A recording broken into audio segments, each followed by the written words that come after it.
नमस्कार न्यूज 18 के सभी दर्शकों को जो इस वक्त न्यूज 18 बिहार झारखंड के फेसबुक लाइव पर हैं और एक साथ पूरी दुनिया इस लाइव को देख रही है।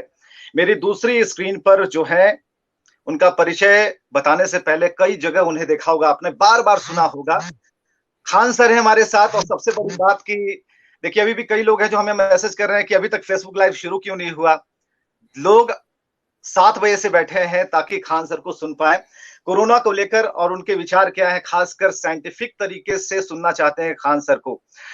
बीमारी कहां से आई, कैसे हो गई, अब पीड़ित हम हैं, ठीक कैसे होंगे, कोरोना कब जाएगा और जो अभी सिचुएशन बेस्ड जो दवाइयां चल रही हैं उन पर भी अभी हम लोगों ने सीजन बेस्ड दवाइयां चलानी शुरू कर दी हैं। सभी चीजों पर बात हुआ। खान सर, चर्चा तो ये हो रही है कि बिहार में लॉकडाउन हो जाए, आप मानते हैं कि प्रॉपर लॉकडाउन ही अब इसका एक विकल्प है इस लिंक को तोड़ने के लिए? सर हम मानते कि अब तो लगने ही वाला, आपको 1 से 2 दिन के अंदर आपको न्यूज आ जाएगा, लगभग कंफर्म है, लग जाएगा। और ये जरूरी भी है क्योंकि आप खुद सोच के देखिए कि जब भारत में पहला लॉकडाउन लगा था तो उस वक्त भारत में महज 20,000 मरीज थे कोरोना के, और आज 4 लाख से ऊपर हैं। और लॉकडाउन न लगाना तो इससे यही बताता है या तो हम उस समय बेवकूफ बने जा रहे थे या तो लोग अब हमें बेवकूफ बना रहे हैं। दोनों बातें एक साथ नहीं सही हो सकती है। अभी फिलहाल 10 से 15 दिन का एक शॉर्ट लॉकडाउन बहुत जरूरी है क्योंकि सबको पता है कि 15 से 20 मई तक कोरोना अपना विकराल रूप ले लेगा। बिल्कुल। और कोरोना के विकराल रूप लेने से पहले एक एहतियात जरूरी है, जैसा कि आपने कहा। लेकिन हम उसकी बात करेंगे, उस मर्ज की बात करेंगे जिसकी तलाश हमें है। लोग समझ नहीं पा रहे हैं, वैक्सीन लेने में अभी भी पूछते हैं कहाँ, कौन वाला बेहतर होगा, कौन वाला बढ़िया है। तो खान सर, इसे आप समझा पाएंगे? सर देखिए, सबसे पहले तो हम बताते हैं कि ये किसी की शादी नहीं हो रही है कि आपको सेलेक्ट करना पड़ेगा कि कौन बेहतर है आपके लिए, कौन नहीं। आपको जो गवर्नमेंट देगी वो लेना ही पड़ेगा। और रही बात वैक्सीन की, तो सारी वैक्सीन भारत के पास 3 ही अवेलेबल है, वो भी तो 1 तारीख से स्पुतनिक अवेलेबल हुई। कोविडशील्ड, कोवैक्सीन और स्पुतनिक। मोस्ट प्रोबेबली आपको चांस है कि ज्यादातर आपको कोविडशील्ड ही वैक्सीन लगाई जाएगी। सारे वैक्सीन पावर है, बट बशर्ते अंतर किस बात का है। देखिए, स्पुतनिक जितनी क्षमता आपको 21 दिन में दे देती है, भारत में बना हुआ कोवैक्सीन वही ताकत आपको 28 दिन में देगी। और जो आपको कोविडशील्ड, जिसका बहुत बड़े मात्रा में आधार पूनावाला की कंपनी बना रही है, उसको अगर आप चाहते हैं कि उतनी ही क्षमता, उतनी ही इम्यूनिटी हमें मिले, तो आपको उसके लिए 52 से 56 दिन, मतलब 42 से 56 दिन का वेट करना पड़ेगा। तो बात बराबर ही है, बस थोड़ा सा है कि टाइम ज्यादा लगेगा। जैसे लकड़ी पे खाना बनाएंगे तो थोड़ा टाइम लगेगा, फिर गैस पे बना देंगे तो थोड़ा और टाइम लगेगा, ओवन में बनाएंगे तो तुरंत हो जाएगा। बस ये बनेगा तो खाना ही बनेगा ना। लोग एक चीज और समझना चाहते हैं आपसे, ये कैसे है? लोग कह रहे हैं कि मास्क, एक मास्क छोड़ दीजिए, 2 मास्क पहनना शुरू किया, 6 लेयर के बदले अब 9 लेयर पहनना शुरू कर दिया। तो इसे कैसे आप समझा पाएंगे कि अगर कोई सामने व्यक्ति है तो 6 लेयर पार कर कोरोना की ताकत है क्या जो घुस जाएगा हमारे मुंह में? देखिए, अभी क्या है, ये गाइडलाइन क्यों आई है, क्योंकि इतना मास स्प्रेड हो चुका है कोरोना ना, कि अब आपको हर दूसरे आदमी से बच के रहना पड़ेगा। पहले ये सिंगल मास्क की बात इसलिए की गई थी, कोरोना थोड़े थोड़े जगहों पे था। अभी इतना तेजी से स्प्रेड हो रहा है ना कि आपको ज्यादा बचने के लिए किया जा रहा है। हालांकि फेस शील्ड भी ज्यादा रहता है अगर आप एक सिंगल मास्क यूज करते हैं, और अगर आप फेस शील्ड यूज कर लेते हैं तो ये भी ज्यादातर ठीक लगता है, क्योंकि ये अगर हम फेस शील्ड लगा लेते हैं तो थोड़ा, मतलब आगे से कोई कितना भी आता है तो इसमें गैप नहीं रहते फेस शील्ड में। तो ये भी एक सुरक्षित आइडिया है यहाँ पे। लेकिन सबसे जरूरी चीज समझने की क्या है कि अभी आपको जो करना है 15 से 20 मई तक कीजिए। रीजन समझिए, जब गर्मी के दिनों में सूरज निकलता है ना, तो वो सूरज जब पीक पर पहुंचता है, तो जब सूरज चढ़ रहा होता है तो उसमें बहुत गर्मी रहती है। लेकिन वही 2 बजे के बाद जब ढलने रहता है तो वो सूरज में रोशनी रहती है, वो गर्मी, वो जलन नहीं रहती है। बट वही होता है कोरोना के साथ। जब ये पीक पकड़ रहा होता है ना, तो बहुत पावरफुल रहता है, बहुत हाईली पावरफुल रहता है। और जब ये पीक से डाउन होता है ना, तो आप ये मत देखिए कि मरीजों की संख्या डाउन हो रही है, वो कोरोना की ताकत भी डाउन होती रहती है। तो अगर हम पीक में पकड़ा गए, इधर पकड़ा गए, तो फिर समझिए कि बहुत दुर्दशा होने वाला है। और डाउन के वक्त में पकड़े जाएंगे तो फिर हमारे, मतलब क्या बताएं कि बहुत जल्दी आराम हो जाएंगे। आप खुद समझिए कि भारत में सितंबर में पीक आया था, पिछला जो 2020 वाला था, 97,800 के लगभग केस आए थे। और बिहार में देखिए आपको सितंबर अक्टूबर में चुनाव हो रहा था, तो क्या उसमें कोरोना नहीं फैला? अगर फैला रहता तो इसी तरह हाहाकार भी मचा रहता, लोगों को लगा कि नहीं चुनाव। बात यह है कि उस समय जो बिहार इलेक्शन था वो कोरोना के डाउन फॉरवर्ड पोजीशन पे आया था, वो उतना घातक नहीं है। और जो बंगाल इलेक्शन है ये एकदम फॉरवर्ड पोजीशन पे पकड़ा गया है। तो एक बड़ा कारण आप इलेक्शन को आप कारण मानते हैं कि इलेक्शन एक बड़ा कारण है? सर आपको बता देते हैं, गवर्नमेंट को नवंबर दिसंबर में ही आगाज कर दिया गया था कि ये सेकेंड वेव आएगा, बहुत घातक आएगा। लेकिन गवर्नमेंट के पास क्या था कि इलेक्शन कमीशन को 5-5 राज्यों के चुनाव कराने थे। अब हम लॉकडाउन के बीच में चुनाव कराएंगे तो फजीहत होगा, उससे अच्छा क्या करते हैं, चुनाव करा देते हैं, लॉकडाउन भी नहीं रखते हैं। अब गवर्नमेंट लॉकडाउन खत्म हो गया, ये चुनाव खत्म हो गया, उत्तर प्रदेश में पंचायत चुनाव में भी मतगणना कंप्लीट है लगभग। तो अभी क्या है कि गवर्नमेंट अब 1 से 2 दिन में एक्शन ले लेगी। ये चुनाव आयोग ने बहुत गलत डिसीजन लिया, इतिहास याद रखेगा इस घटना को हमेशा। खान सर, एक बात और भी है, लोग अब पूछना लोगों ने शुरू कर दिया है कि जो ऑक्सीजन अस्पताल बनाने के लिए, सिलेंडर की व्यवस्था करने के लिए या खुद से उत्पादन करने के लिए जो बातें कह रहे हैं उसमें क्या सच्चाई है, कितनी ये दूर की कौड़ी है और कितना आसान है कि सरकार ने कहा और कल तक वो पूरी सिलेंडर तैयार है, अब यहीं से उत्पादन करेंगे, आसान है क्या इतना? सर बहुत आसान है, लेकिन हम लोग जगे कब? अब बताइए, हम लगभग 10-15 दिन पहले के वीडियोस में हमने बोला था कि इंडस्ट्रियल उसको यूटिलाइज करना चाहिए, नाइट्रोजन प्लांट को ऑक्सीजन प्लांट में कन्वर्ट करना चाहिए। बहुत सिंपल होता है, जो नाइट्रोजन गैस बनती है ना वो ऑक्सीजन को छोड़ देती है। तो हम ये थोड़ी कह रहे हैं कि आप नाइट्रोजन मत बनाइए, जो ऑक्सीजन छोड़ रहे हैं उसको वहां रोक लीजिए और उसका यूज कीजिए। अभी क्या है कि हमारे पास ऑक्सीजन की कमी नहीं है, हम आपको पहले भी बताते हैं, हमारे पास ट्रांसपोर्टेशन और उसको किस तरह से यूटिलाइज किया जाए इसका कोई सिस्टम ही नहीं है। जो ट्रेन चल रही है ना ऑक्सीजन एक्सप्रेस में, वो ट्रेनें लेट चल रही हैं, दिख तो रही है ट्रेन चल रही है, क्या आप बता सकते हैं कि वो उड़ीसा के राउरकेला से 24 घंटा के अंदर दिल्ली पहुंच जाएगी? नहीं, 35 घंटा में दिल्ली पहुंचेगी। एकदम सटीक तो बात। आप क्या करेंगे भाई, ट्रेन चला के फिर उस तरह? तो आप तो कहेंगे राउरकेला से आप ट्रक को अगर ग्रीन कॉरिडोर लेके आते हैं, ग्रीन कॉरिडोर मतलब होता है कि पुलिस साथ साथ चलती है, आगे कोई रेड सिग्नल हो या ट्रैफिक जाम हो पुलिस निकाल देती है, उसको केवल और केवल ग्रीन मिलता है। तो उड़ीसा के राउरकेला से आप क्या कर सकते हैं, दिल्ली में 24 घंटा में आप ग्रीन कॉरिडोर बना के ला सकते हैं, और ऑक्सीजन एक्सप्रेस ट्रेन से ला रहे हैं तो 33 घंटा लग रहा है। ये थोड़ी थोड़ी मिसमैनेजमेंट हो रही है। लोग समझना चाहते हैं कि कोरोना के बारे में जो डॉक्टर समझा रहे हैं, मेडिकल साइंस समझा रहा है, उसके इतर भी समझने के लिए क्या चीजें हैं, कैसे वो असर कर रहा है किसी एक व्यक्ति से। तो ये डायग्राम जो आपने पीछे बोर्ड लगा रखा, क्या ये हम समझ पाएंगे आसानी से कि कैसे हमारे अंदर असर कर रहा है? क्योंकि इस मौसम में हमने सर्दी खांसी बुखार तो देखा, उसे झेला, अक्सर झेला, लेकिन 2020 के बाद अपनी ही खांसी से और सर्दी से और छींक से डर लगता है। देखिए, सबसे ज्यादा जरूरी इसमें है ना कि हमारे पास 6वां दिन, 5वां और 6वां दिन समझिए कि एक तरह से है, जब हम लोग पंजा लड़ाते थे बचपन में ना, तो आप देखते होंगे कि अगर हमारा हाथ टेढ़ा हो गया ना, भाई हमारे पास कितना भी ताकत है वो पटक देता था इंसान। तो 5वां और 6वां दिन जो है ना, वो हमारा पंजा का उसको सीधा रखना है।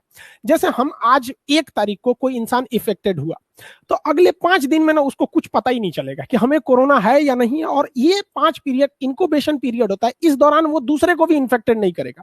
तो ये जो 5 दिन है ना, ये कोई पता ही नहीं कर सकता है कि ये इन्फेक्टेड है या नहीं है, उससे डरने की बात नहीं है। लेकिन लोग क्या कर रहे हैं कि जब उन्हें बुखार आ रहा है तो वो इग्नोर कर रहे हैं। जिस दिन आपको पहला बुखार आया उस दिन से काउंटिंग चालू कीजिए, किस दिन आपको बुखार आया। अगर कंटिन्यू 5 दिन तक लक्षण दिख रहा है, कंटिन्यू, तो आपको आरटीपीसीआर पॉजिटिव है कि निगेटिव है, क्या है क्या नहीं, आपको लक्षण दिख गया ना, यहाँ तो जांच नहीं हो रही है। कई लोग हमारे जान पहचान में यहाँ पे थे, वो लोग मर गए, उनका जांच तक नहीं हुआ, जगह ही नहीं है। तो अगर आपका 5 दिन तक कोरोना के सिम्टम्स हैं, आप दिन काउंट कीजिए, तो 6वां दिन आपको हर हाल में, 1 से 5 दिन अगर आप काउंट करते हैं, अगर यहाँ भी लक्षण दिख रहा है तो 6वां दिन आपको एस्टेरॉइड हर हाल में लेना है। और भारत में दुनिया का सबसे सस्ता एस्टेरॉइड मिलता है, हमारे यहाँ 20 से 30 रुपए में डेक्सोना इंजेक्शन मिल जाता है, बहुत सस्ते एस्टेरॉइड जाते हैं। अगर ये एस्टेरॉइड हम लोगों ने ले लिया 5वां से 6वां दिन एस्टेरॉइड की मात्रा, तो वो कोरोना को बढ़ने से रोक देता है। एस्टेरॉइड जो होता है वो क्या करता है, जैसे डेक्सामेथासोन, जिसे बहुत कॉमनली डेक्सोना के नाम से जानते हैं, गांव गांव में ये अवेलेबल है, लोगों को टाइफाइड तक में दिया जाता है। ये क्या करता है, गांव में देखिएगा कोई झगड़ालू आदमी होता है, जब लोगों में झगड़ा होता है ना तो वो आके पिन मार देता है, मार मार मार, मार, माँ का दूध पिया है तो मार, बाप का औलाद है तो मार। तो वो क्या करता है ना, जब किसी को आप कह दीजिएगा कि तुम बाप का औलाद है मार, तो उसके अंदर एक अलग एनर्जी आता है कि भाई मारना है, बाप की इज्जत भी बचानी है। बस हमारे शरीर में जो डेक्सामेथासोन है ना, बस वही कर देता है, वो हमारे इम्यून सिस्टम को बाईपास करके आगे निकल जाता है और इम्यून को कहता है मार इस कोरोना को, मार मार। लेकिन यही दिक्कत हो जाता है कि हम लोगों ने अगर 6वें दिन में एस्टेरॉइड ले लिया, जैसे एस्टेरॉइड जो होता है ना उसके अंदर जो केमिकल होता है डेक्सामेथासोन, और दवा का नाम नॉर्मली हम लोग डेक्सोना जो फेमस है, अगर ये ले लिया ना तो ये 6वां दिन से 8वां दिन में इतना ना आपकी इम्यून सिस्टम को चढ़ा देगा कि वो कोरोना को कचर के रख देगा। लेकिन बात ये आती है कि अगर आपने 8वां 10वां दिन जब सांस फूलने लगे, ऑक्सीजन लेवल गिर गया, फेफड़े में दर्द होने लगा, तब आप जाइएगा, तो फिर वो डेक्सामेथासोन भी बहुत ज्यादा काम नहीं करेगा। अभी फिलहाल एक ये दवा है। दूसरी एक और समस्या देखी गई है इसमें कि ब्लड क्लॉटिंग करता है, और ब्लड क्लॉटिंग में एक बहुत बड़ी खराबी है कि किसी में ये ब्लड क्लॉट कर रहा है और किसी में नहीं कर रहा है। तो इसको क्या किया जाता है, तो एक एंटीकोलुगेंट दवा होती है जो ब्लड को जमने से रोकती है। अब ये बहुत समस्या है कि किसी में जम रहा है, किसी में नहीं जम रहा है। तो डॉक्टर्स, हमारी बहुत सारे डॉक्टर से बात हुई, तो उन लोगों ने कहा कि हम लोग मतलब इसको प्रिकॉशन के रूप में जो ब्लड क्लॉटिंग को रोकती है दवा, उसको हम टेबलेट फॉर्म में दे रहे हैं, ताकि वो मतलब एवरेज रहेगा, जिसको जरूरत है जिसको नहीं है, तो एक बीच का एवरेज रहेगा, क्योंकि खून का बहुत ज्यादा पतला होना भी दिक्कत हो जाता है। अगर ब्लड क्लॉट किया तो स्ट्रोक आने की समस्या होती है। जैसे हम लोगों ने अपने बीच में रोहित सरदाना जी को खो दिए, उनका सब कुछ सही था, बट स्ट्रोक आया, हार्ट अटैक कर गया। तो यहां पर ये दो ही दवा भी काम कर रही है। और दूसरा ऑक्सीजन थेरेपी, आप प्रोन पोजीशन पे लेटिए, उल्टा लेटकर सीने के पास तकिया लगा दीजिए ताकि सीने पे जोर पड़े। यहाँ के जो मसल्स होते हैं ना सीने के, ये रेस्ट पोजीशन पे रहते हैं। तो जब हम इसको पेट दबा के लेटते हैं और यहाँ तकिया लगा देते हैं तो इन पे जोर पड़ता है, तो ये भी ऑक्सीजन बढ़ाते हैं। अगर आपका ऑक्सीजन लेवल 90 है और आप आधा घंटा प्रोन पोजीशन पे लेट गए, तो वो 95 खुद ही कर देगा। तो ये तीन ही चीज काम कर रहे हैं। और रही बात, लोग कह रहे हैं कि जी जी जी जी बिल्कुल।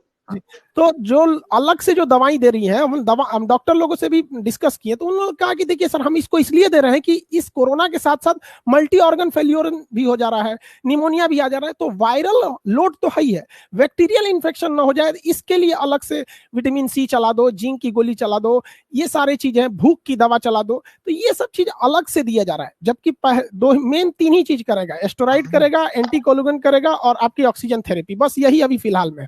और एक सबसे जरूरी जो है रेमडेसिविर।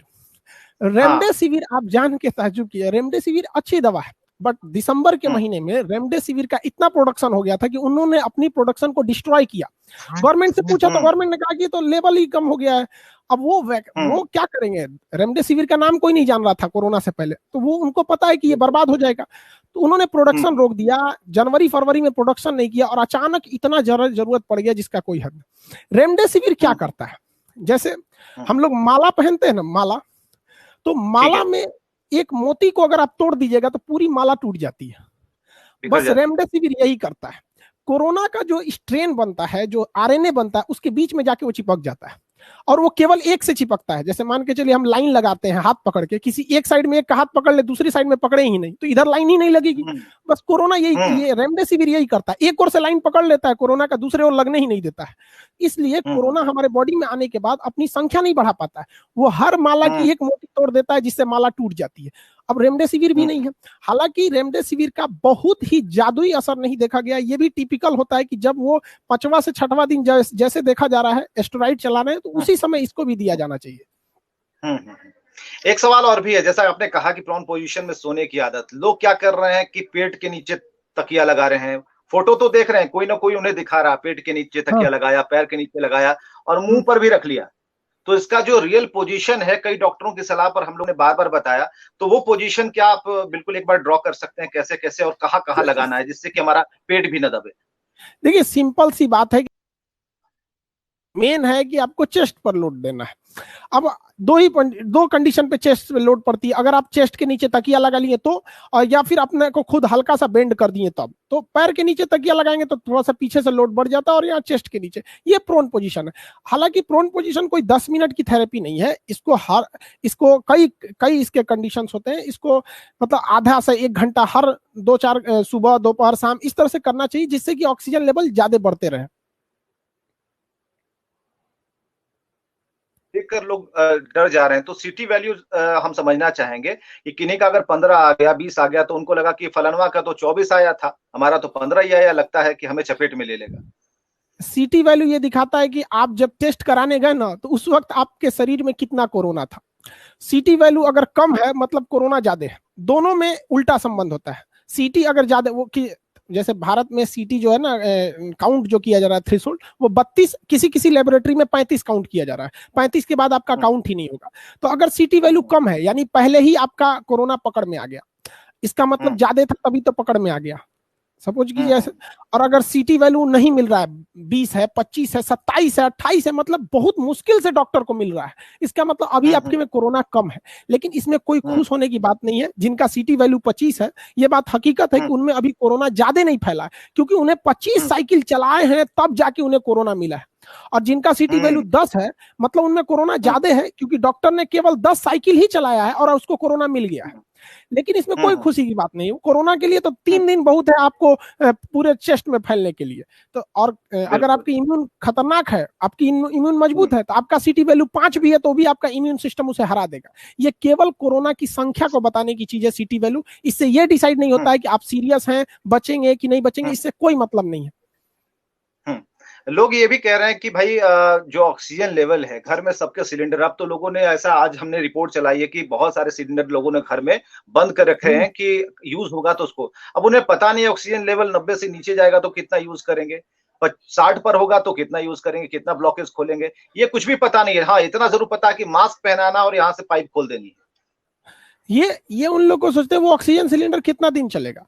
तो जो अपने ऑक्सीजन सिलेंडर को घर में स्टॉक कर रहे हैं, उन लोगों से हम ये कहना चाहते हैं कि बेहतर होगा कि आप 4-5 जो इसके डीलर हैं या फिर जो जो जहां से आप ऑक्सीजन को रिफिल कराते हैं, जहां से लेते हैं, आप 4-5 आदमी से कांटेक्ट में रहिए कि देखिए हमें लक्षण दिख रहा है, हो सकता है जरूरत पड़ेगा, आप इसे अवेलेबल करा दीजिएगा। 4-5 के कांटेक्ट में रहेंगे तो कोई ना कोई करा देगा। इस तरह से घर में रखने से क्या होता है कि आपको जरूरत पड़ेगी या नहीं पड़ेगी किसी को नहीं पता है, और उसी ऑक्सीजन की वजह से किसी की जान भी जा सकती है। तो ये मिसअंडरस्टैंडिंग है। और वो ऑक्सीजन सिलेंडर कितना दिन चल जाएगा उनका, मतलब ऐसा थोड़ी है कि 2 दिन चल, ये मुश्किल से मुश्किल 1 दिन चलेगा। और वो भी अचानक आपका ऑक्सीजन लेवल थोड़ी ना जाता है कि एक बार 94 से 60 हो जाएगा, धीरे धीरे लगता है। तो अगर आपका 90 है तो प्रोन पोजीशन पर रहिए, उसी वक्त आप 90 से तो 95 आप प्रोन पोजीशन से ही रिकवर कर सकते हैं। उसके बाद आप कांटेक्ट में रहिए कि ऑक्सीजन लेवल। और अभी फिलहाल हम देख रहे हैं कि अभी ऑक्सीजन की किल्लत धीरे धीरे दूर हो रही है, धीरे धीरे, और आने वाले 10 से 15 तारीख में ऑक्सीजन की किल्लत नहीं रहेगी। चलिए, एक बात और भी कि लोगों को ये भी समझना है, जो सवाल आ रहे हैं कि आखिर कब तक, 2020 हम देख चुके, 2021 को और हम देख रहे हैं विकराल होते हुए, 22-23 का लोग हिसाब मांग रहे हैं कि क्या होगा, जाएगा कब ये लोग जो हिसाब मांग रहे हैं, जरा इनसे पूछिए कि आप जब कोरोना को मजाक बना रहे थे तो क्या हुआ। लोग मजाक बना देते थे, मास्क पहनने वाले को लोग कहते थे भाग भाग इसको कोरोना है। अरे बेचारा वो कोरोना से बचने के लिए किया है तो लोग उसी को कोरोना बोल रहे थे, मजाक बना दिए थे। इस तरह से मीम्स बन रहे थे कि कोरोना तब चला गया। इसमें हमारे प्रधानमंत्री जी ने भी कहा कि कोरोना से हम लोग ने जंग जीत लिया। पता नहीं उनको किसने बोल दिया था कि जंग जीत चुके हम, नहीं। तो अभी ये जो कोरोना है ये पीक पकड़ेगा मई 15 से 20 तक, और मई के बाद ये डिक्लाइन होना चालू करेगा, और ये जाएगा आपका सितंबर, मतलब अगस्त तक ये सेकेंड वेव शांत होगा। 2 महीना गैप कीजिएगा बस, नवंबर तक थर्ड वेव आ जाएगा। लेकिन थर्ड वेव से हमें उतना घबराने की जरूरत नहीं है, क्योंकि जब तक थर्ड वेव आएगा भारत के 10 से 15% लोग कोरोना होकर ठीक हो चुके रहेंगे, और लगभग 30% जनसंख्या, 40% जनसंख्या जो है उसे कोरोना मतलब वैक्सीन लग चुकी रहेगी। और जो छोटे बच्चे हैं, जो कुल जनसंख्या में लगभग 15% है, उन लोग को कोरोना होगा ही नहीं। तो केवल ऐसे लोग बचेंगे 25 से 30% जिन्हें कोरोना का डर है। तो इन लोग को मास्क वगैरह पहना के रखें। अभी तो हमारे 80% लोगों को डर है, तो थर्ड वेव में केवल 30% लोगों को डर लगा, क्योंकि उस समय तक वैक्सीनेशन बहुत हद तक कंप्लीट हो चुका रहेगा। डबल म्यूटेंट पर भी कई सवाल हैं कि ये क्या है, समझ में नहीं आ रहा है। कहीं सुना है, आप ही के मुंह से सुना, कहीं और से सुना, लेकिन इस पर जिरह बहुत हो रही है, चर्चा बहुत हो रही है। ये डबल म्यूटेंट ही ज्यादा जान ले रहा है, जो चाइना से आया था। म्यूटेंट का मतलब होता है किसी चीज में बदलाव लाना। हम लोग में भी म्यूटेशन होता है। आप आज से हम लोग करोड़ साल पीछे अगर हम लोग जाएंगे तो हम लोग का कान बड़े बड़े होते थे, हम आदि मानव की तरह ऐसे चलते थे। तो हम लोग म्यूटेट होके ये रूप लिए हैं। म्यूटेशन उसे कहते हैं कि जब किसी एक जीव के बहुत सारे वंशज आएंगे ना, तो लाखों वंशज होने के बाद एक कुछ ना कुछ चेंजिंग आती है। अब हम लोग में क्या है कि एक इंसान की औसत जिंदगी जो रहती है 70-80 साल रहती है, इसलिए हमारा म्यूटेशन देखने में, हमारी 1 करोड़ जनसंख्या में दोबारा देखने में काफी लंबा समय लग जाता है। तो हम लोग में म्यूटेशन कम होता है। और ये कोरोना, एक आदमी के शरीर में 2-3 करोड़ कोरोना घुसा हुआ है, उसको क्या कीजिएगा, उसके लाखों है तो उसमें म्यूटेशन होने में समस्या ही नहीं है, क्योंकि 10-20 करोड़ जब आपका आता है, इंसान ज्यादा जाता है तो खुद ही म्यूटेशन होता है। तो वो क्या है कि पहले से और खतरनाक हो रहा है, जैसे हम लोग आदि मानव से अभी सुधरे और खतरनाक हो गए लोग, अभी और आगे जाके और पता नहीं क्या क्या करेंगे हम लोग में भी तो म्यूटेशन होता है। तो वो हिसाब तो रहा नहीं कि हम लोग पत्थर से शिकार करते थे, अब तो हम लोग राफेल से शिकार कर रहे हैं। तो वैसे ही कोरोना भी म्यूटेशन हुआ है और एडवांस हो गया है, अब वो और खतरनाक कर रहा है। जो 7 दिन में लंग्स को डैमेज करता था वो 3 दिन में कर रहा है। अभी बंगाल में तो ट्रिपल म्यूटेंट आने वाला है। जो चुनाव में लोग प्रसाद लेके आए हैं घर में, अब उनको समझ में आएगा पर डे बंगाल में अब 35 से 40 हजार मरीज मिलेंगे। अब उन लोग को भी नहीं समझ में आ रहा था कि रैली में क्या करने जा रहा था। भैया आपको जिसको वोट देना है दो ना यार, घर में बैठे रहो ना। पता नहीं क्यों लोग भी रैली के लिए मर रहे, जैसे लग रहा था कि भगवान अवतार लिए हैं लोग। एक सवाल आ रहा है, कॉलर पूछ रहे हैं कि कोरोना के वैक्सीन का साइड इफेक्ट है क्या? लिए तो जा रहे हैं, दिए जा रहे हैं, कोई साइड इफेक्ट? क्योंकि आधे घंटे तक बिठाकर वही। हाँ, हम आज वैक्सीन लिए हुए हैं और हम इंतजार कर रहे हैं, हमको कोई बुखार उखार क्यों नहीं आ रहा है। दवा लेके बैठे क्यों आ ही नहीं रहा। और लोगों को बता दें, हमने कोविड शील्ड ले रखा है, जो सीरम इंस्टीट्यूट ने बनाया, कोविड शील्ड। कोई दिक्कत नहीं आता है। अगर आपको बुखार से डर लगता है, मतलब आप अपने आप को सोचिए ना कि आप अपनी मानसिकता कक्षा 5 के लड़के की तरह रख लिए जिसको सुई या बुखार से डर लगता है। ये गलत बात है। ऐसी कोई ये एकदम, हम खुद वैक्सीन लिए रखे हैं, हमने अपने सारे स्टाफ लोग को दिलाया वैक्सीन। ये जरूरी है, इसमें कुछ नहीं होता है। हाँ, किसी किसी में क्या होता है कि बॉडी एडजस्ट नहीं करती है, तो हल्का सा फीवर आ जाता है, तो 2 रुपए का आता है पैरासीटामोल, खा लीजिए, जिंदगी से बढ़ के है, बुखार हो जाएगा, कोई दिक्कत नहीं है। आप अपने घर के चिराग बुझ जाएंगे तो पूछिए उन माँ बाप से जिन्होंने अपने बच्चों को खोया है। बुढ़ापे में जब वो लाठी लेके चलने की उम्र में कंधे पे बेटा का अर्थी लेके चले, तो उन्हें भी याद आता है कि काश वैक्सीन दिला दिए रहते। इसलिए दोनों वैक्सीन लेनी जरूरी है। एक सवाल और भी आ रहा है कि आजकल लोग एसी के ज्यादा ये हो रहे हैं, एसी में ज्यादा बैठते हैं, घूमते हैं, तो क्या ये भी एक संक्रमण को लाने जैसा है? मौसम तो बाहर बदल रहा है, लेकिन वो ठंडी हवा के आदी हो चुके हैं। देखिए, एसी तब इफेक्टेड हो जाता है कि जब आपका कोई ऑफिस है और ऑफिस में एसी है, कोई भी अगर संक्रमित आया उसमें और उसने वहां पे वायरस दे दिया, तो अगर एसी नहीं चलेगा तो उसका वायरस ड्रॉपलेट है नीचे जाके बैठ जाएगा। और अगर एसी चलता है ना, तो एसी की हवाएं धीमी होती है, वो उसी में मिला देता है पूरा अच्छा से, पूरे कमरे में वो खूब अच्छे से दे देगा। इसलिए गाड़ियों में भी बैठे तो शीशा थोड़ा सा डाउन कर दे, नीचे भीड़ भाड़ वाला एरिया तो थोड़ा उठा दे, उसके बाद डाउन कर दे। एसी अभी खतरनाक है, वो वायरस को क्या करता है, मिक्स कर देता है पूरे कमरे में। एक सवाल आ रहा है और भी लोग समझना चाहते हैं कि वायरस किस तरीके से इंसान के अंदर प्रवेश करता है, और जिसे कहते हैं थक्का बनाना, या ये सारी चीजें लोग समझना चाह रहे हैं इसे, और इसे हम भी समझना चाहेंगे आपके जरिए, कि ताकि हम ये कर पाए कि कफ या फिर खांसी को हम कोरोना सीधे मान लें, या फिर हम समझने की कोशिश भी करें कि ये असर कैसे करता है। पहले तो 5 दिन हम आपको पहले बताएं कि जिस दिन से आपको लक्षण दिखा 5 दिन तक तो आपको डेट बाय डेट लिखना है। पहली दिन जिस दिन बुखार आया, खांसी आया, आप बुखार का टेम्परेचर लिखिए 98 है, मतलब 99 है कि 100 है। उस दिन से अगले दिन ठीक हो गया, कोई दिक्कत नहीं। 5वें दिन भी ठीक हो गया, कोई दिक्कत नहीं। तो अगर 5वें दिन कंटिन्यू है, तब आप समझिए कि आपको कोरोना के लक्षण आ रहे हैं। अब ये कोरोना काम कैसे करता है, तो देखिए इसमें कोई ज्यादा वो नहीं है, बस कोरोना ज्यादा खतरनाक नहीं है, इसके बाहर का जो स्पाइक प्रोटीन है ना, जो ये बाहर निकले रहते हैं, ये बहुत खतरनाक होते हैं सर। ये स्पाइक प्रोटीन इसी के सहारे ये अंदर घुस जाता है। ये चाबी है, हमारे पूरे शरीर में इम्यून सिस्टम में ताला लगा हुआ है, कोई अंदर नहीं घुस सकता है। अब पता चला कोई आरबीआई की चाबी लेके घूम रहा है मुंबई में हेडक्वार्टर में, खजाना खाली कर देगा। बस यही है, ये कोरोना है जो ये चाबी लेके घूमा है। और एक तो पहली बात कोरोना की कमी नहीं है, उसके बाद इन ससुरों के पास चाबी की कमी नहीं है। एक चाबी काम नहीं करेगा, दूसरा खोलेंगे सब। तो सबसे बड़ा चीज यही है चाबी का।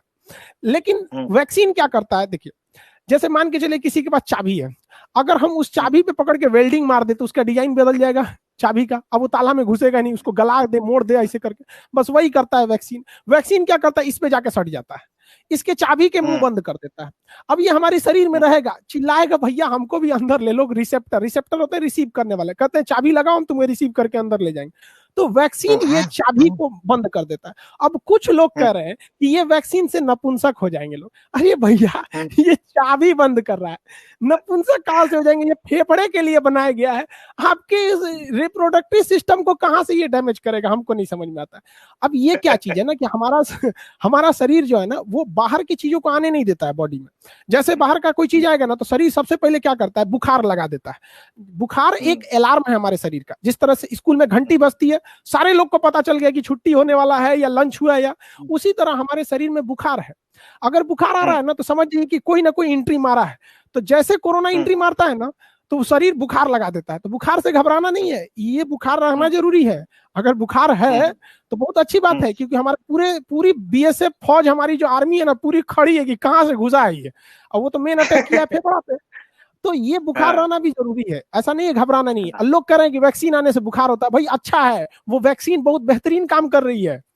मतलब वैक्सीन अंदर आया है, हमारी बॉडी को पता चल गया कि कोई अनजान आदमी आया हमारी बॉडी में, वो बुखार लगा के पूरी बॉडी को उठा रहा है कि देख देख कौन आया है यहाँ पे। और वो जाके सारे ताल अब वो लेके रेडी रहता है, कहाँ है वैक्सीन, कहाँ है, कब आ रहा है कोरोना। कोरोना जैसे कोरोना आता है सारे का रिसेप्टर उड़ा देता है, चलो अच्छा खोलो यहाँ। और लोग बुखार से ही डर रहे हैं, हाथ दे भाई साहब।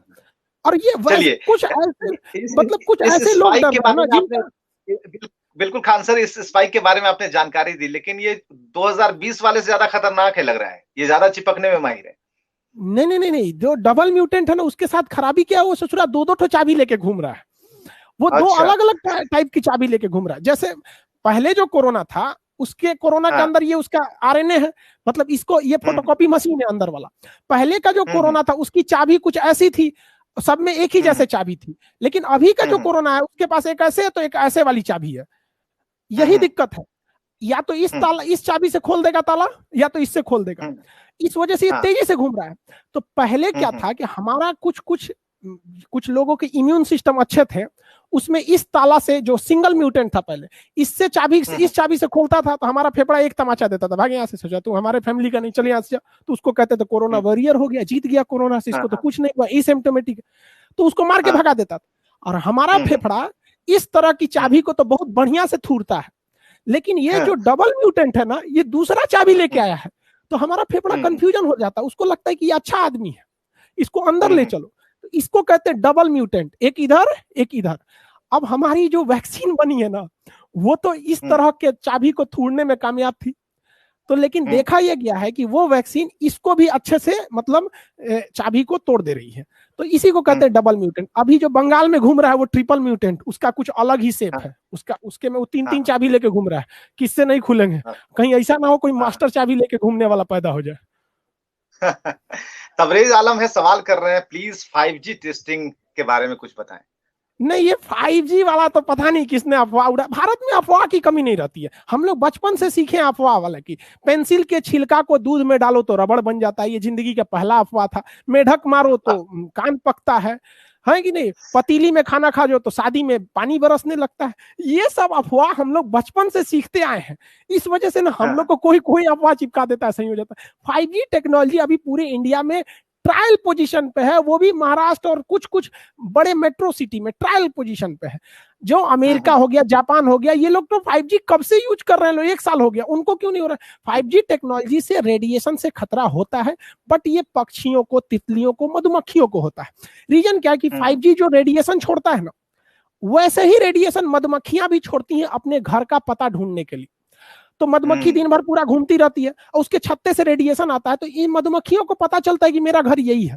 और जब आप 5G टावर लगा देते हैं ना, तो वो भी उसी तरह का रेडिएशन छोड़ने लगता है, तो ये कंफ्यूज हो जाती है, मेरा घर तो इधर था, वो दूसरे मोहल्ला चली जाती है। इस वजह से वो भटकने लगती हैं सब, तो उनको खतरा है। अब ये आदमी को कौन समझाए, 5G की वजह से कोरोना का कोई लेना देना नहीं है। अब जो लोग ये अफवाह फैलाते हैं ना, पता नहीं कहां से आते हैं ये लोग। अब बिलीव बड़ा जल्दी करते हैं ऐसे चीजों पे। सरकार चिल्ला रही है, हम लोग चिल्ला रहे हैं कि वैक्सीन लगवाओ, वैक्सीन लगवाओ, इस पे बिलीव नहीं है। और एक दिन किसी ने व्हाट्सएप फेसबुक पे फैला दिया कि 5G से हो रहा है, बिलीव हो गया। कहा जा रहा है कि पहले डोज के बाद 25 से 27 दिन के बाद दूसरा डोज लेना जरूरी है। कई लोग ऐसा सवाल करते हैं कि पहला डोज ले लिया तो ये तो काम कर ही रहा होगा, दूसरा तो बूस्टरवे है ना, इस तरह का सवाल भी आ रहा है। नहीं, बूस्टर थोड़ी होता है, ऐसा नहीं। तीसरा बूस्टर लगेगा, अभी गवर्नमेंट आपको बता ही नहीं रही है, बूस्टर तो 1 साल बाद लगेगा। फाइजर ने तो बोल दिया कि हमारा 1 साल बाद बूस्टर लगेगा। ये लोग एक से एक दिमाग लगाते हैं। पहली वैक्सीन लगाने के बाद आप 100% सिक्योर नहीं है, कुछ एंटीबॉडी बनती है, वो जो चाबी को तोड़ने वाली जो मशीन होती है ना, वो कुछ बनती है। और पहला डोज लगा के आप छोड़ देंगे ना, तो वो भूल जाएगी कि हमें कोरोना को मारना भी है। लेकिन अगर दूसरी बार लगा दिए ना तो हमेशा के लिए एक मेमोरी सेल डेवलप कर देता है कि अब वो जिंदगी भर याद रखेगा कि ऐसी चाबी जहां मिल जाए उसको तोड़ देना, ये आदमी ठीक नहीं है। तो पहला डोज लगाने के बाद भी आपके अंदर इम्यूनिटी आती है, बहुत चांसेज है कि आप वेंटिलेटर पे नहीं जाएंगे, मरने की संभावना ना बराबर हो जाती है। और डबल डोज लेने के बाद बहुत हद तक आदमी सिक्योर हो जाता है। और रही बात 28 दिन पर लगाना है, तो स्पुतनिक जिसको लगेगा उसे 21 दिन पर लगाना है। स्पुतनिक वैक्सीन के साथ खराबी क्या है, उसका पहला डोज अलग वायरस का है और सेकंड डोज अलग है, मतलब वो दोनों अलग अलग है। जबकि कोविडशील्ड और कोवैक्सीन एक ही वैक्सीन है, बस 2 बार लगाना है। अब यहां ध्यान रखना है कि अगर जिसको इंडिया की बनी वैक्सीन कोवैक्सीन लगी है, मतलब जो कोवैक्सीन लग रही है, उसको 28 दिन पर लगाना है। लेकिन कोविडशील्ड को 28 दिन पर लगाने का मतलब है आप उस वैक्सीन में उतना पावर नहीं रह जाएगा। बहुत से लोग कह रहे हैं कि डॉक्टरों ने भी तो वैक्सीन लगाया था, इन्हें क्यों कोरोना हो गया। डॉक्टरों के साथ भी यही गलती हुई थी। भारत सरकार शुरू में एडवाइजरी जारी की थी कि हमें वैक्सीन 28 दिन पर लगानी है।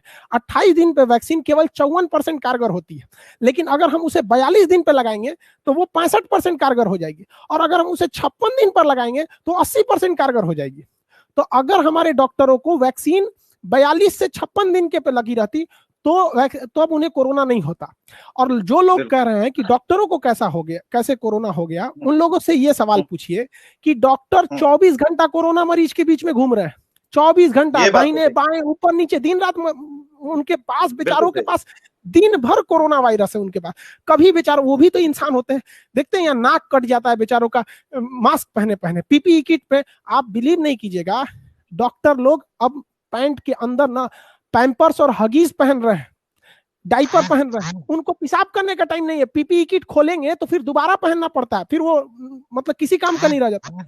वो डॉक्टर बेचारे पैंपर्स पहन रहे हैं, पेशाब करने के लिए उनके पास टाइम नहीं मिल रहा है। और उन डॉक्टरों पे कोई सवाल, वो बेचारे किस तरह से बच रहे हैं, ये वैक्सीन का नतीजा है।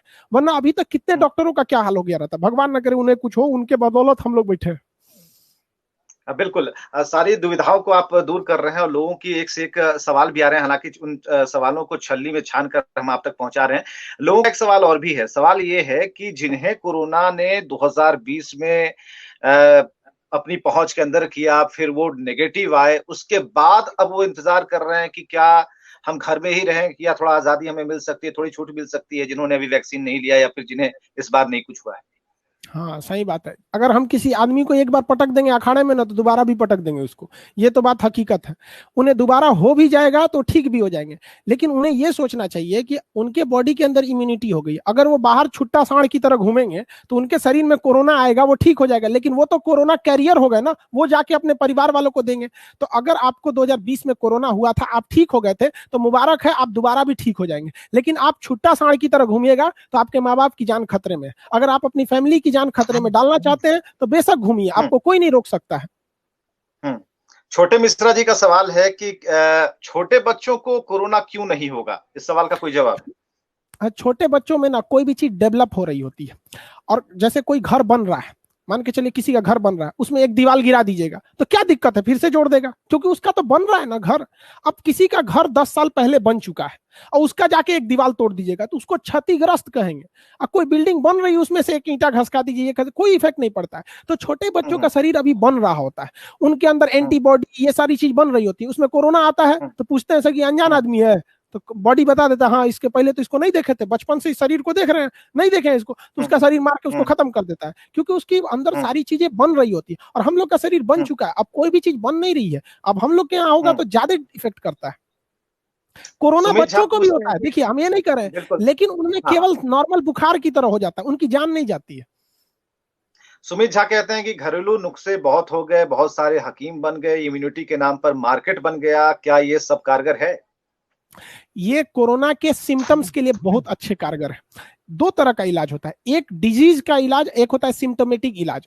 मतलब मान के चलिए हमारे पैर में, मेरा पैर टूट गया, तो मेरा इलाज ये है कि हम उसका इलाज कराएं, फ्रैक्चर उसके प्लास्टर कराएं। लेकिन उसका एक सिम्टोमेटिक इलाज है कि मेरा पैर टूटेगा तो हमें बुखार भी आएगा, हमें दर्द भी होगा। लेकिन अगर हम बुखार की दवा खा ले, दर्द की दवा खा ले, तो ये हमें टेम्पोररी रिलीफ देंगे, उस पैर टूटे का इलाज नहीं कर पाएंगे। तो जो घरेलू नुस्खे हैं वो सिम्टम्स, जो कोरोना की वजह से जो सिम्टम्स आ रहे हैं उसको ठीक कर देते हैं। तो इससे एक फायदा ये होता है कि हमारी बॉडी, अगर हम घरेलू नुस्खा अपनाते हैं तो हमारी बॉडी फुल फोकस करती है कोरोना को मारने में, और जो हम काढ़ा पीते हैं, विटामिन सी पीते हैं, नारियल पानी पीते हैं, ये हमारे सिम्टम्स को मार देता है। तो दो काम बढ़ जाते हैं। और अगर हम काढ़ा भी नहीं पिए, विटामिन सी भी नहीं पिए, ये भी नहीं किए, तो हमारी बॉडी को उस कोरोना को भी मारना है, उससे जो सिम्टम्स आ रहे हैं, बदन दर्द, सर दर्द, बुखार, खांसी, सर्दी, सबको एक साथ लड़ना है। तो एक तो लोग कहाँ कहाँ एक मुर्गी को कितने जगह हलाल कीजिएगा, इसलिए घरेलू नुस्खा भी जरूरी है। हाँ, एक सवाल है कि क्या संक्रमित होने के 14वें दिन के बाद कोई दिक्कत नहीं, हम किसी को फैला नहीं सकते? ये शंका है इनके दिमाग में। नहीं, अभी भी आपके शरीर में वायरस है, वो हार चुका है। लेकिन वो एक तो सनी देओल ने क्या बोला था, इन हाथों ने केवल हथियार छोड़े हैं, चलाना नहीं भूला है। दूसरे में जाएगा तो चला देगा वो। तो फिलहाल अभी अगर आपको कोरोना हो गया है तो 14 दिन और क्वारंटीन रहिए, ताकि वो पूरी तरह से मर जाए, ना कि दूसरे को फैला देंगे। में जो देसी स्वदेशी चीजें जोड़ी गई हैं, ये लोगों को ज्यादा थोड़ी कंफ्यूज कर रही हैं। वो कह रहे हैं कि कोविशील्ड से कुछ खास है क्या, क्यों?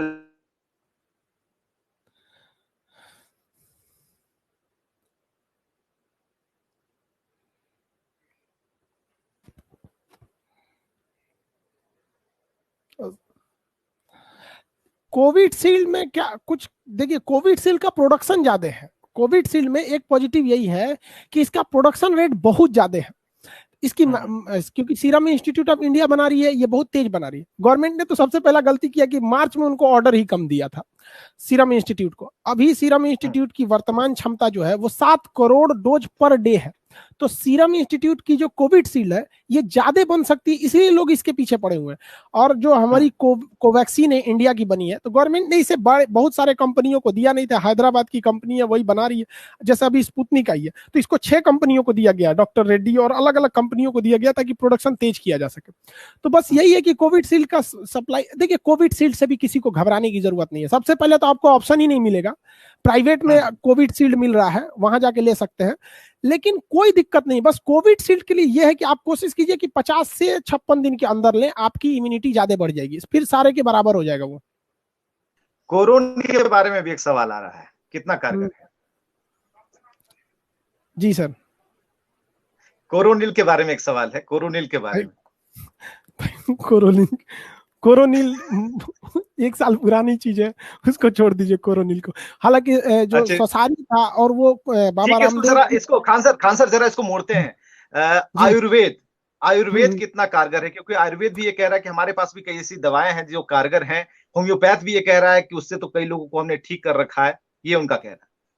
देखिए आयुर्वेद जो है ना वो सिम्टोमेटिक इलाज के लिए बहुत बेस्ट है। हम बताएं ना आपको, कोरोना के बदले जो सिम्टम्स है, जैसे खांसी है, इसके लिए आयुर्वेद में एक से एक दवाइयां हैं, तुरंत खांसी 2 दिन में सही कर देती है। बुखार है, सर दर्द है, मतलब भूख नहीं लग रहा है, तो ये सब सिम्टोमेटिक इलाज के लिए आयुर्वेदिक बेस्ट है। बट अभी मेन कोरोना वायरस के लिए उतना कारगर नहीं साबित हो पाया। एक बात और भी, पढ़ाई कैसे होगी? जो अभी आसार चल रहे हैं, 2 तरह की परिवार की चिंता है। एक तो कि कैसे हम जिंदा रहें, दूसरा ये कि बच्चे जो घर में उधम मचा रहे हैं, अब तो खास सर का तो वीडियो देख रहे हैं, लेकिन वो पढ़ाई थोड़ी लेवल की हो रही है। अब बच्चे पहचानते जरूर हैं आपको, लेकिन समझने के लिए थोड़ा उन्हें बढ़ना पड़ेगा, कॉम्प्लान बॉर्नवीटा पीना पड़ेगा। देखिए जो स्कूल वाले हैं जो फीस ले रहे हैं, स्कूल पढ़ाई का तो कई लेवल होता है। एक स्कूल की पढ़ाई होती है, एक मैट्रिक से इंटर की पढ़ाई, ग्रेजुएशन वाली एकेडमिक पढ़ाई होती है, एक कंपटीशन, सबका अलग अलग। तो जो स्कूल वाले पढ़ा रहे हैं वो लोग व्हाट्सएप ग्रुप पे थोड़ा थोड़ा नोट्स वगैरह कुछ दे रहे हैं, वो संतोषजनक नहीं है। उनके लिए कहेंगे थोड़ा सा और लेवल सुधारिए आप स्कूल वाले, क्योंकि आप तो फीस में कोई कटौती तो कर नहीं रहे हैं, फीस पूरा ले रहे हैं। और कई जगह स्कूल में ये भी समस्या आएगी कि स्टूडेंट से फीस पूरा लिए हैं और जो टीचर्स को उन्होंने छुट्टी दे रखा है उन्हें सैलरी नहीं दे रहे हैं, तो ये गलत है। अगर आप टीचर को आधा दे रहे हैं तो स्टूडेंट से भी आधा लीजिए। लेकिन गवर्नमेंट ने क्या है ना कि इस पे एकदम चुप्पी साट ली, हमारे चिल्लाने और आपके कहने से कुछ नहीं फर्क पड़ता। और जो एकेडमिक पढ़ाई करते हैं जैसे मैट्रिक, इंटर, बीएससी, तो इनके लिए यूट्यूब भी बहुत अच्छा रास्ता है, इनके पास बहुत सारी चीजें अवेलेबल हैं। और रही बात जो कंपटीशन का, जैसे हम लोग का अपना एप्लीकेशन है, उस पर पढ़ाते हैं। हम आपको बताते हैं कि पिछले हम बहुत दिन से 15-20 दिन से ज्यादा से हम अपने एप्लीकेशन पे एक भी क्लास नहीं ले रहे हैं। आप जान के ताज्जुब कीजिएगा कि हमको मतलब पढ़ाने में अजीब, फर्स्ट टाइम ऐसा हो रहा है जब हमको हेजिटेशन हो रहा है, क्योंकि जो हम लोगों ने कमेंट सेक्शन दे रखा था, लड़का जहां से सवाल पूछता था, आज लड़का वहां क्या कहता है, सर मेरी मम्मी वेंटिलेटर पे है, प्लीज सर हाथ जोड़ रहे हैं, ऑक्सीजन इंतजाम कीजिए सर, प्लीज सर रेमडेसिविर दिला दीजिए। हमको सर पता नहीं क्यों क्लास खोलते वक्त हमको अजीब एक अंतरात्मा नहीं कहती कि हम कैसे पढ़ा सकते हैं कि लड़का सामने कमेंट कर रहा है कि सर मेरी मम्मी मर रही है, मेरा भाई मर रहा है, प्लीज सर बचा लीजिए, हाथ जोड़ता है। मतलब हम क्लास नहीं ले पा रहे हैं, लड़कों को लग रहा है कि सर क्लास नहीं ले रहे हैं।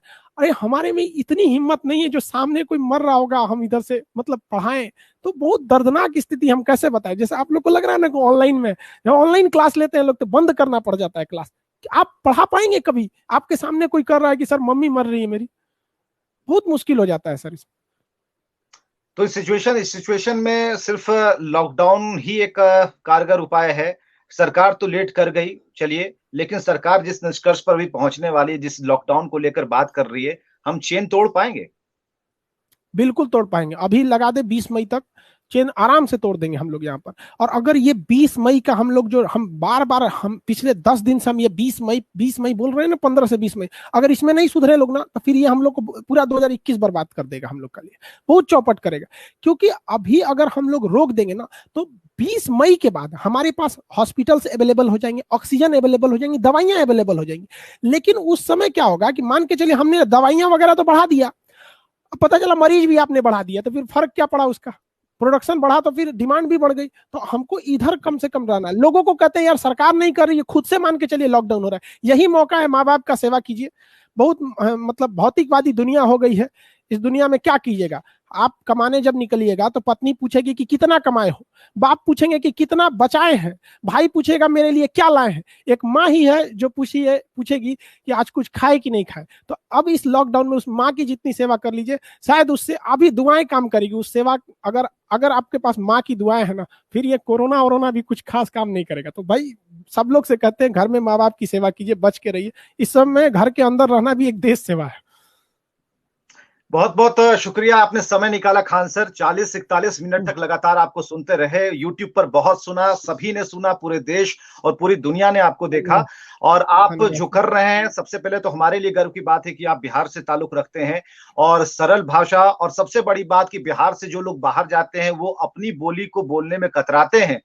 ये उदाहरण जो आप दे रहे हैं वो हमें इसलिए पता है कि दलान के मुहाने पर हम भी कभी बैठे हैं बुजुर्गों के साथ, लेकिन यह सीखना जरूरी है, यह अंदाज सीखना जरूरी है कि पेंसिल को कट पेंसिल क्यों कहते थे और उसे छीलकर दो मुहाने पर क्यों तीखा कर देते। ये आपने समझाया पूरे देश को।